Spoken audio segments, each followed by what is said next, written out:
మైసూర్ వరకు వచ్చి మైసూర్ ప్యాలెస్ చూడకుండానే వెళ్ళిపోతాను అనుకున్నా. మేము చేసిన బ్లెండర్ మిస్టేక్ ఏంటో తెలుసా?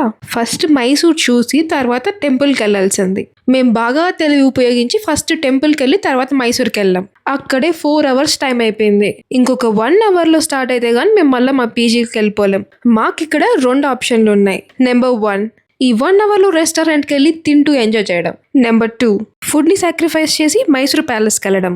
నేను తప్ప మా వాళ్ళందరూ మైసూర్ ప్యాలెస్ ఆల్రెడీ చూసేశారు. ఎందుకంటే వాళ్ళు చిన్నప్పటి నుంచి బెంగళూరులోనే ఉన్నారు కాబట్టి వాళ్ళకేం పెద్ద ఇంట్రెస్ట్ లేదు. మళ్ళీ మైసూర్కి ఎప్పుడు వస్తానో నాకు కూడా తెలియదు. సో మా వాళ్ళందరినీ తీసుకుని వెళ్ళాను అనే దానికంటే కూడా లాక్కొని పోయినాను అంటేనే బాగుంటుంది. ఈ ప్యాలెస్ని చూడగానే ఈ ప్యాలెస్కి యువరాని నేనే అని ఊహించుకుంటున్నా. అప్పుడప్పుడు ఇలా ఊహించుకోవాలి, ఎందుకంటే ఇవి ఎలాగో జరగవు కాబట్టి. ఈ కొంచెం టైంలో ప్యాలెస్ మొత్తం కవర్ చేయడానికి రేసు గుర్రంలో ఉన్న అల్లు అర్జున్ కంటే ఫాస్ట్గా పరిగెత్తాం. ఈ ప్యాలెస్ని చూసేదానికంటే కూడా నేను వీడియోస్, మా ఫ్రెండ్స్ ఫొటోసే ఎక్కువ తీసుకున్నాం. నాకు ఈ స్టెప్స్ దిగుతుంటే ఎందుకో చంద్రముఖి సినిమానే గుర్తొస్తా ఉంది. మొత్తానికి లోపల మొత్తం కవర్ చేసేసాం.